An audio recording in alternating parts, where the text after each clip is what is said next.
الحمد لله وحده لا شريك له والصلاة والسلام على من لا نبي بعده أما بعد فأعوذ بالله من الشيطان الرجيم بسم الله الرحمن الرحيم ما كان محمد أبا أحد من رجالكم ولكن رسول الله وخاتم النبيين وكان الله بكل شيء عليما عن أبي هريرة رضي الله تعالى عنه قال قال النبي صلى الله عليه وسلم فضلت على الأنبياء بست أوتيت جوامع الكلم ونصرت بالرعب وأحلت لي الغنائم وجعلت لي الأرض مسجدا وطهورا وأرسلت إلى الخلق كافة وختم بي النبيون اللهم صل على محمد وعلى آل محمد كما صليت على إبراهيم وعلى آل إبراهيم إنك حميد مجيد اللهم بارك على محمد وعلى آل محمد كما باركت على إبراهيم وعلى آل إبراهيم إنك حميد مجيد۔ اللہ تعالیٰ کا احسان ہے کہ اللہ تعالیٰ نے ہمیں حضور اکرم صلی اللہ علیہ وسلم جیسے صاحب عظیمت نبی کا کلمہ پڑھنے کی توفیق عطا فرمائی۔ حضرت محمد صلی اللہ علیہ وسلم صرف نبی ہی نہیں بلکہ آخری نبی بھی ہیں، اس لیے آپ کو نبی ماننا کافی نہیں بلکہ آخری نبی ماننا بھی ضروری ہے۔ صحابہ کرام رضی اللہ عنہم اجمعین نے حضور اکرم صلی اللہ علیہ وسلم کے دفاع کی خاطر دو قسم کی جنگیں لڑی ہیں۔ بعض جنگیں وہ ہیں جو آپ نے منکرین نبوت سے لڑی ہیں، اور بعض جنگیں وہ ہیں جو منکرین ختم نبوت سے لڑی ہیں۔ ایک طبقہ تھا ابو جہل اینڈ کمپنی، اور ایک طبقہ تھا مسیلمہ کذاب اینڈ کمپنی۔ ابو جہل حضور اکرم صلی اللہ علیہ وسلم کو نبی نہیں مانتا، مسیلمہ کذاب نبی مانتا ہے لیکن آخری نبی نہیں مانتا۔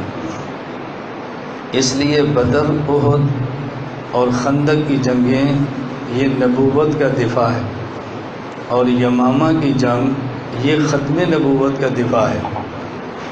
میں نے الحمدللہ یہ دونوں قسم کے میدان اپنی آنکھوں سے جا کر دیکھے۔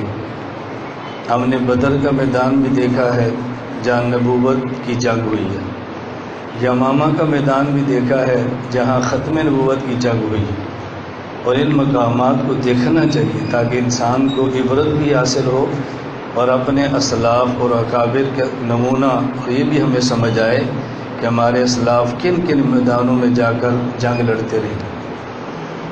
میں نے اس وقت آپ کے سامنے آیت تلاوت کی ہے اور حدیث مبارک تلاوت کی ہے۔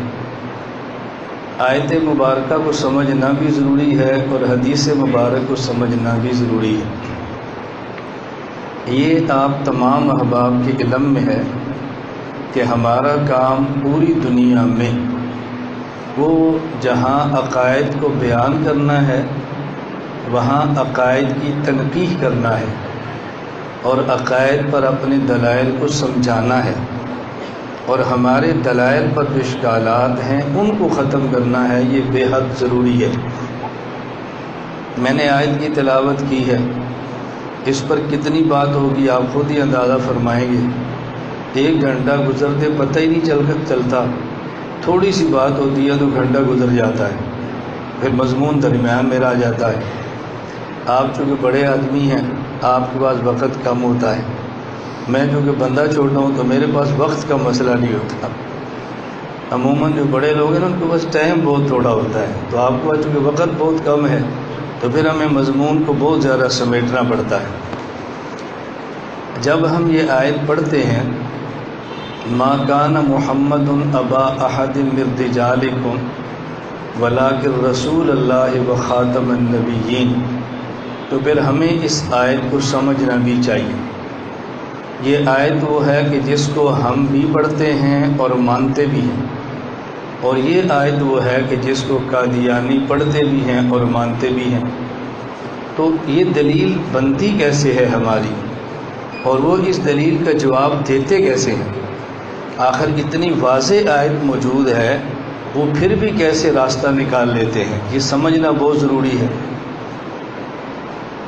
جب ہم یہ بات کہتے ہیں بھی آیت کا مطلب یہ ہے کہ رسول اکرم صلی اللہ علیہ وسلم بالغ مردوں میں سے کسی کے والد نہیں، اللہ کے رسول ہیں اور آخری نبی ہیں، خاتم النبیین ہیں، تو ایک بندہ سمجھتا ہے اتنا واضح مفہوم موجود ہے تو اس کا جواب پھر مرزائی کیا دیتے ہوں گے؟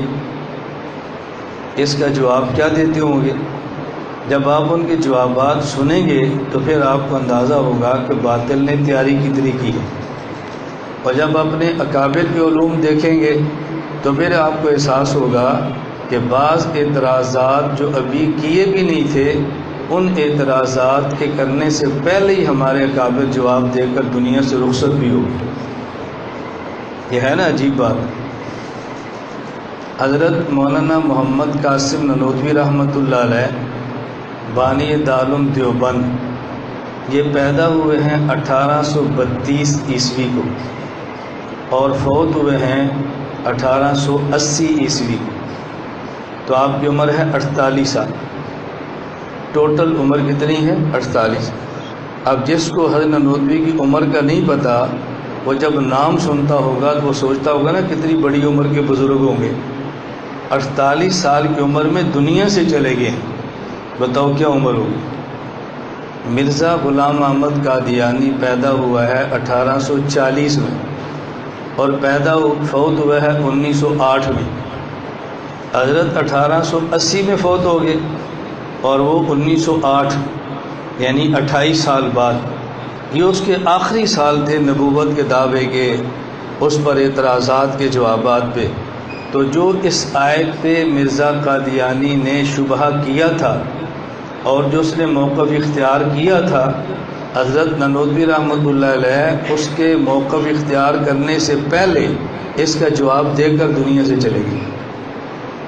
اعتراض آیا بھی نہیں اور جواب دے بھی دیا ہے، لیکن مسئلہ کیا ہے کہ ہم مرزا قادیانی کے اعتراضات تو پڑھتے ہیں، اپنے اکابر کے جوابات نہیں پڑھتے۔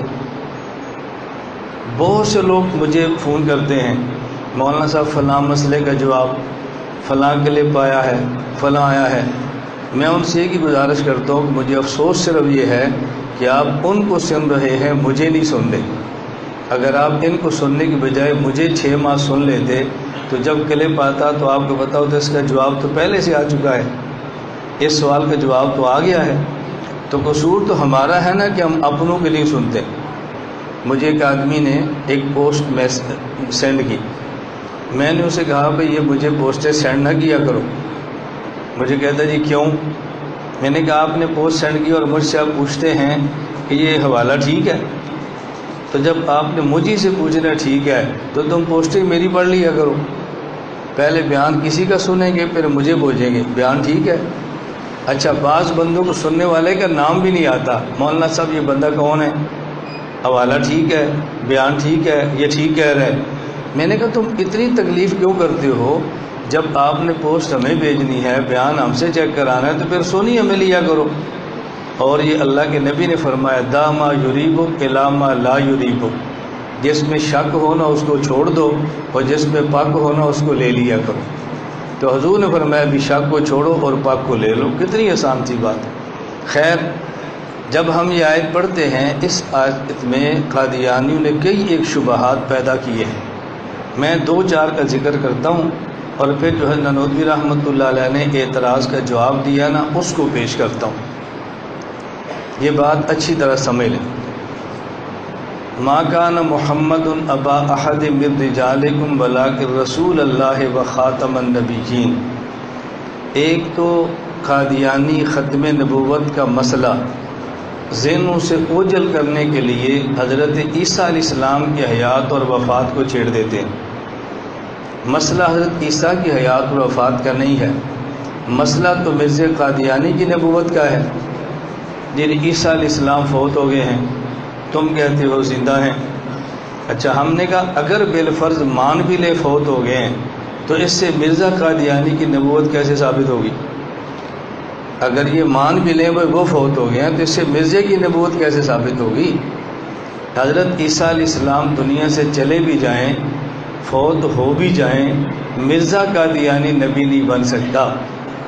اس کی مثال بالکل ایسے ہے کہ جیسے گاؤں کا نمبردار فوت ہو گیا تو مراسی کے بیٹے نے اپنی ماں سے پوچھا، اماں یہ جو نمبردار فوت ہوا ہے اب اس کے بعد نمبردار کون ہوگا؟ اس نے کہا اس کا بیٹا۔ کہا وہ فوت ہو گیا؟ کہا اس کا بیٹا۔ کہا وہ فوت ہو گیا؟ اس کا بیٹا۔ ماں سمجھ گئی میرا بیٹا کیا کہہ رہا ہے۔ انہوں نے کہا پتر نمبراں دیاں 100 نسلاں بھی مر جاننا تو مراسی نمبردار نہیں بن سکتے، تو مطمئن رہ، یہ نمبرداروں کی 100 نسلیں بھی مر جائیں نا تو مراسی نمبردار نہیں ملتا۔ ہم قادیانی کہتے ہیں کہ عیسیٰ علیہ السلام زندہ ہیں، اور خدا نہ خواستہ اللہ نہ کرے نقل کفر نہ باشد وہ فوت ہو بھی جائیں تو مرزا نبی پھر بھی نہیں بن سکتے۔ آپ اس کی فکر نہ کرو۔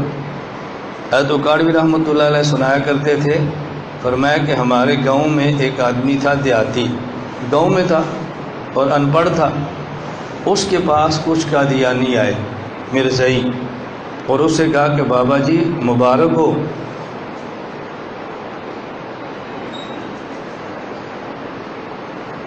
میں نے بیان اس لیے روکا کہ وہ دیکھ لیں، ان کو اچھی طرح دیکھ لینے دو۔ میں بیان کرتا رہا وہ بیچارہ ان کو دیکھتا رہے گا تو بیان تو چھوٹ جائے گا نا۔ تو میں نے کہا بھی ہم تھوڑی دیر بیان روک لیتے تاکہ انہوں نے بھی دیکھ لے اور بیان بھی نہ جائے۔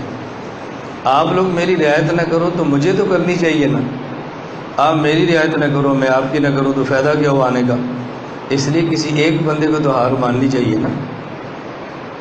حضرت فرمانے لگے کہ ان کے گاؤں میں 2-4 مرزائی آئے، اور مرزائیوں نے ایک بابا جی سے ڈیرے پر پٹھے کاٹ رہا تھا کہ بابا جی مبارک ہوئے، مسیح علیہ السلام آگے نے، بابا جی مبارک ہو، مسیح آگے ہیں، مسیح علیہ السلام مبارک ہو۔ انہوں نے کہا پتر شکر ہے سچا مسیح آ گیا ہے، میں تو ان تک سنتا تھا خود تیرے پتر مرزا نے آخیا میں مسیح ہوں، چلو شکر ہے اصلی مسیح آ گیا ہے نا۔ وہ مرزا ہی وہاں سے دوڑے۔ آپ کو سمجھ آ گئی ہے نا؟ اس نے کہا کہ انہوں نے کہا نا مرزا قادیانی کے بارے میں